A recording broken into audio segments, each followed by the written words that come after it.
What is the worst social media platform that you could allow your child to? Գիտեք, այս անծանոթները ինչ կարող են ուղարկել ձեր երեխային։ I deleted Snapchat about 2 or 3 months ago now, and honestly, looking back, it was one of the biggest wastes of time I've ever had. There are actually so many more risks with Snapchat that many people just aren't aware of. Snapchat might soon be completely banned in several countries due to ongoing investigations. Apparently, it was discovered that the app collects more data than it publicly admits, and that certain features keep running even when you turn them off. Ծնողների համար երեխու կախվածությունը հեռախոսից մեր օրերում ամենամեծ խնդիրներից մեկն է դարձել։ Ինչ են անում։ Լավագույն դեպքում հեռախոսը վերցնում են ձեռքից, սահմանափակում են թույլատրելի ժամանակը, ժամը 9-ից հետո հեռախոս չկա, անցի քնելու, հեռախոսը մոռանում ես, երբ որ հաց ես ուտում, դասերդ վերջացրու կտամ ու էլի նման լուծումներ։ Սրանք իհարկե աշխատում են որոշ չափով ու շատ գովելի է, որովհետև երեխեք կան, ովքեր առանց հեռախոսի ոչ մի ֆունկցիա բացարձակ չունեն։ Բայց այստեղ կա մի հատ ուրիշ խնդիր։ Ինչ են անում հեռախոսով, երբ ունեն թույլտվություն օգտագործելու համար։ Շատ կարևոր է դա վերահսկելը, որովհետև անգամ եթե ընդամենը 2 րոպե են անցկացրել հեռախոսով, կարող են հայտնվել այնքան մեծ վտանգի մեջ, որ չեք էլ պատկերացնի։ Շատ հայտնի օրինակներից մեկը, որ Հայաստանում էլ տարածված է երեխեքի ու դեռահասների շրջանում, Snapchat-ն է։ Այստեղ բավական է ընդունել անծանոթի ուղարկած հայտ ընկերանալու ու ձեզ կարող են հետևել ամեն տեղ, ամեն վայրկյան։ Խոսում ենք Snapchat-ի ֆիլտրերի հետևում թաքնված վտանգների մասին։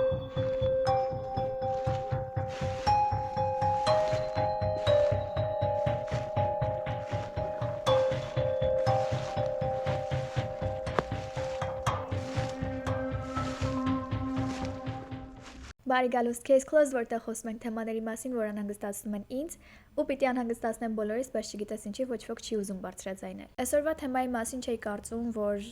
կարիք կլիներ խոսելու երբևէ, որովհետև մտածում էի բոլորս գիտենք, որ վտանգավոր է, բայց պարզվեց, որ շատ անչափահասներ ու նաև ծնողները չեն հասկանում, թե ինչքան լուրջ է այս ամեն ինչը ու ինչքան բան կա թաքնված, որ առաջին հայացքից ուղղակի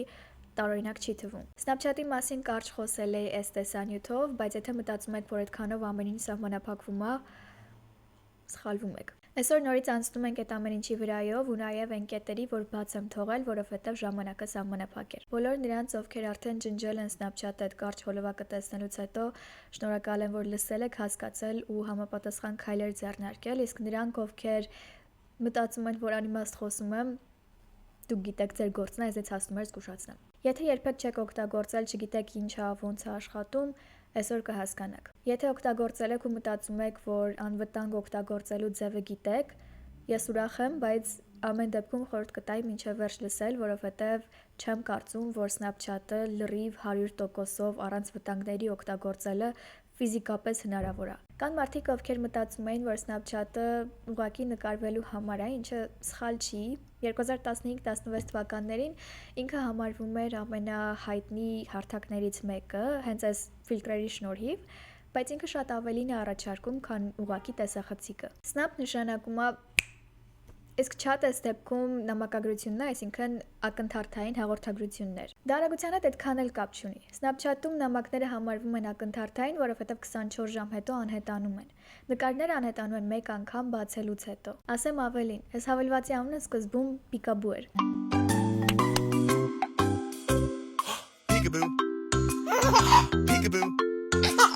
Իսկ լոգոն, որ միշտ նույնն է եղել, ուրվականը, այսինքն նկարները, նամակները, հաղորդագրությունները, ամեն ինչ անհետանում է առանց հետքերի, ուրվականի պես։ Նպատակն էր, որ ստեղծեին մի հարթակ, որտեղ մարդիկ կշփվեին ինչպես իրական կյանքում։ Ամեն ինչ ասվում էր մեկ անգամ, ամեն պահ լինում էր մեկ անգամ։ Այս հարթակը ի սկզբանե չի ստեղծվել վատ նպատակներով։ Իրականում ինձ թվում է մասնավորապես դեռահասների համար ինքը շատ հետաքրքիր է, բայց միշտ հիշեք, որ անչափահասների համար ամենավտանգավոր հարթակները նրանք են, որ ստեղծվել են հենց իրանց համար։ Մարդիկ, ովքեր թիրախավորում են անչափահասներին ու հիմա չասեք, որ նման բան չկա Epstein-ի ֆայլերից հետո, իրանք գիտեն զոհերին որտեղ փնտրեն։ Յուրաքանչյուր հարթակ փորձում է ձեզ հնարավորինս ավելի երկար պահել ու այդ ժամանակը ընդհատում է գովազդներով, ինչի միջոցով էլ իրանք գումար են աշխատում։ Snapchat-ը գտել է մի ձև, որի շնորհիվ շատ օգտատերերի կարողացել են համոզել, որ ամեն օր գոնե մեկ անգամ ծրագիրը բացեն։ Եթե 3 օր անընդմեջ 2 օգտատերեր փոխանակվում են նկարներով, անվան կողքին հայտնվում է 3 թիվը ու այս էմոջին։ Ամեն օր այս թիվը 1-ով աճում է, եթե փոխանակվում են գոնե 1 նկարով։ Ինչ ասա ձեզ տալիս։ Ոչ մի բան, բայց բոլորը փորձում են այդ թիվը մեծացնել այնքան, ինչքան հնարավոր է։ Խաղի պես մի բան է դարձել։ Որոշ օգտատերերի անունների կողքին հայտնվում են էմոջիներ, որոնք ցույց են տալիս, թե ինչքան մտերիմ եք ու ինչքան շատ եք հաղորդակցվում։ Օրինակ, սա կարող է տրվել 6 ընկերներին, որոնց հետ ամենաշատն եք հաղորդակցվում։ Սա տրվում է այն 1 հոգուն, ում հետ ամենաշատն եք խոսում։ 2 շաբաթ եթե կարողանաք պահել դեղին սրտիկը, փոխարինվում է այս մեկով։ Դրա մանրամասները այդքան կարևոր չեն, կարևորն է նա, որ օգտատերերը փորձում են պահել այս էմոջիները ու նաև սթրիքի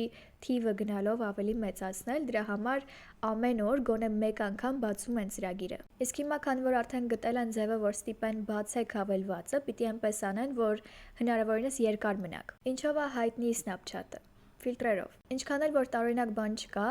նկարվելն էլ իր վատ կողմերը ունի։ Ֆիլտրերով նկարվելը ոչ մի դեռահասի ինքնագնահատականը իրական կյանքում չի բարձրացնելու։ Ու քանի որ Snapchat-ի էջերը շատ հաճախ են կոտրում, իսկ այս նկարները ձեր հեռախոսից բացի նաև պահպանվում են ձեր Snapchat-ի էջում, կոտրողների համար հասանելի են դառնում ձեր բոլոր նկարները։ Մարդկանց համար դուք ավելի հասանելի եք, քան կարծում եք։ Կա քարտեզը, որ ի սկզբանե ակտիվացված է լինում ձեր ընկերների համար, հենց որ էջը բացում եք, ու այն բոլոր մարդիկ, ում ավելացնում եք որպես ընկեր, կարող են տեսնել ձեր գտնվելու վայրը։ Ինքը աշխատում է live, այսինքն ճշգրիտ ժամանակով ցույց է տալիս, թե որտեղ եք։ Դա կարելի է փակել, կարելի է փոխել, բայց 13 տարեկան երեխու համար այդ այնքան մեկ է։ Ինքը չի մտածում, որ եթե իրանց դասարանի Կարինան իրան հետևի, ինչ որ վատ բան է դուրս գալու դրանից։ Խնդիրն է նա, որ այդ նույն երեխան ավելացնում է ու ընդունում անծանոթների ընկերանալու հայտերը, որովհետև եթե շատ ընկերներ ունես, նշանակում է, որ մարդիկ ուզում են քո հետ շփվել, ինչը դեռահասների համար ամենապարզ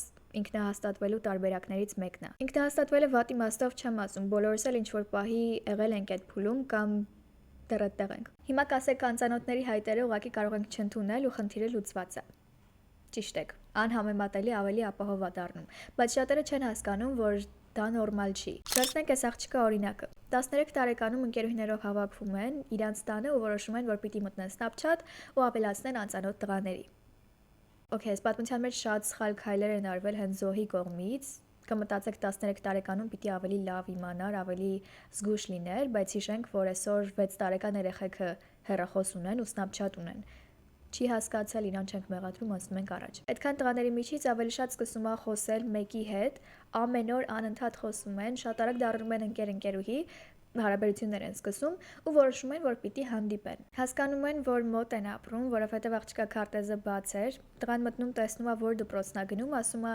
ինչպիսի զուգադիպություն, ես էլ կողքի դպրոցից եմ։ Աղջիկը մտածում է, շատ լավ է, կգնամ կտեսնեմ, հատկապես որ դեմքը նորմալ չէր էլ տեսել։ Եթե նկարներ ուղարկում էր, ծառներ, պատներ, ամեն ինչ բացի իր դեմքից։ Այս աղջիկն էլ մեկ-մեկ գնում էր մոլ ժամանակ անցկացնելու ընկերուհիների հետ, դրա համար որոշում են, որ այդտեղ պիտի հանդիպեն։ Եթե ծնողներին ասեր, որ գնում են ինչ-որ տղայի տեսնելու, հաստատ չէին ասելու, հա աղջիկ ջան, գնա, մենք քեզ կտանենք։ Բայց հանդիպումից մի քանի օր առաջ այս տղան ոդկը կոտրում է։ Սկեյթ էր քշում, տարբեր սպորտաձևերով էր զբաղվում, ինչ որ ձև հաջողացնում։ Աղջիկը մտածում է պիտի սպասեն հագին ժամանակ, մինչև նորից կկարողանա քայլել, հետո կհանդիպեն, բայց տղան ասում է Չէ, արի պլանները չփոխենք։ Նույն տեղում, նույն ժամին, բայց քանի որ չեմ կարողանալու մոլում քայլեմ, պապայս կխնդրեմ, որ գամ այս մեքենայով տանի զբոսանքի։ Ընթացքում կշփվենք։ Ասում է դե լավ, տարօրինակ էր, բայց մտածում եմ ավելի լավ է, քան այդքան սպասելը։ Օրը գալիս է, ժամը գալիս է, աղջկա մայրը իրան տանում է մոլ, ինքը գնում է իր գործերով, տղայի հայրը մտնում է ներս ու աղջկան ուղեկցում դեպի մեքենան, որովհետև տղան այդտեղ էր սպասում։ Նստում են մեքենան, պարզվում է, որ տղան գնացել է կարիքները հոգալու, բայց չգիտես ինչի շատ երկար ժամանակ չի գալիս, աղջիկը գնում է հետևից։ Մի խոսքով, կարճ ասած, պարզվում է, որ այս մարդը տղա չուներ ու այդ ամբողջ ընթացքում աղջկա հետ ինքն էր խոսել, ներկայանալով որպես 13 տարեկան տղա։ Բարեբախտաբար աղջիկը կարողանում է անվտանգ ազատվել, մանրամասները էլ չեմ ներկայացնում, որովհետև այդքան էլ կարևոր չեն, բայց քիչ էր մնում, որ առևանգեին իրան ու չգիտենք երբեք չենք իմանա ողջ կգտնեին կամ ընդհանրապես կգտնեին թե չէ։ Ինչի, որովհետև վստահել էր անծանոթի ու վստահել էր Snapchat-ում, որտեղ իր քարտեզը բաց էր։ Նորից եմ ասում, եթե ձեր հետ չի եղել նման բան, չի նշանակում, որ ապահովագրված եք։ Ծնողները հատկապես պիտի ավելի ուշադիր լինեն։ Ստուգեք, թե ձեր երեխեքը ում հետ են շփվում։ Խոսքը իհարկե միայն Snapchat-ի մասին չի։ Եթե անգամ թույլ եք տալիս, որ օգտվեն տարբեր սոցհարթակներից, կարևոր է հետևել, թե ինչ են անում։ Snapchat-ի դեպքում ավելի ուշադիր է պետք լինել, որովհետև ամեն ինչ արել են, որ պահպանվի օգտատերերի գաղտնիությունը,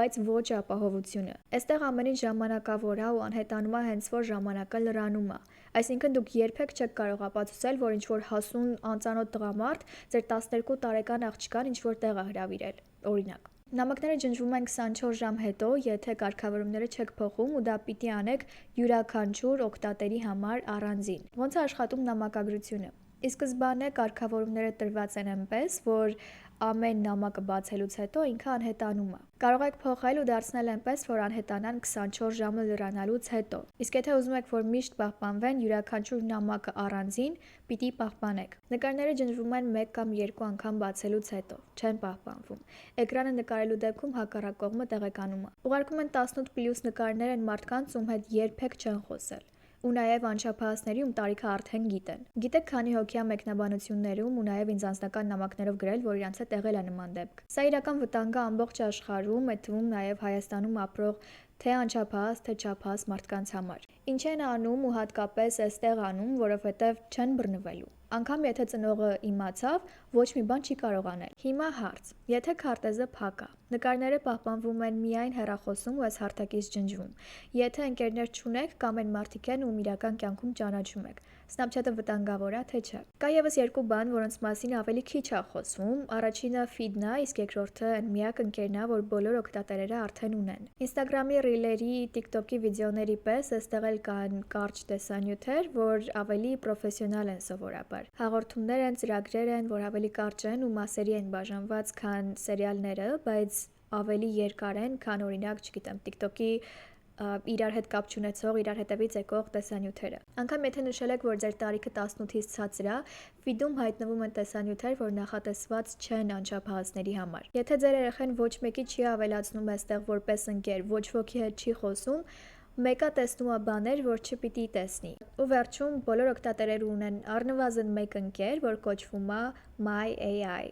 Սա ChatGPT-ն է ինտեգրված Snapchat-ում որպես օգնական։ Իրան կարող եք փոփոխել, ֆիզիկապես դարձնել այնպիսին, ինչպիսին, որ դուք եք ուզում։ Կարող եք հետը խոսել ցանկացած թեմայի մասին, բայց այստեղ տարօրինակ ու անհասկանալի մի բան կա։ Ու բացի նրանից, որ իրան ընդունում են որպես հոգեբան ու կյանքը պատմում։ Շատ օգտատերեր ասում են, որ ինքը քո մասին ավելի շատ ինֆորմացիա ունի, քան դու տվել ես։ Այսինքն բացի այն, որ հիշում է այն բոլոր խոսակցությունները, որ ունեցել եք անգամ եթե եղել է մի քանի ամիս առաջ, կան բաներ, որոնց մասին դուք ուղղակի չեք խոսել երբեք իր հետ, բայց ինքը գիտի, որտեղից։ Հավանաբար այն բոլոր խոսակցություններից ու նկարներից, որ փոխանակվել եք ձեր ընկերների հետ։ Սա նշանակում է, որ ինքը ամեն ինչ տեսնում է։ Ձեր մասին կարևոր ու ոչ կարևոր ինֆորմացիան են, բոլոր տվյալները, որ ներկայացնում եք ձեր ընկերներին ու մտածում, որ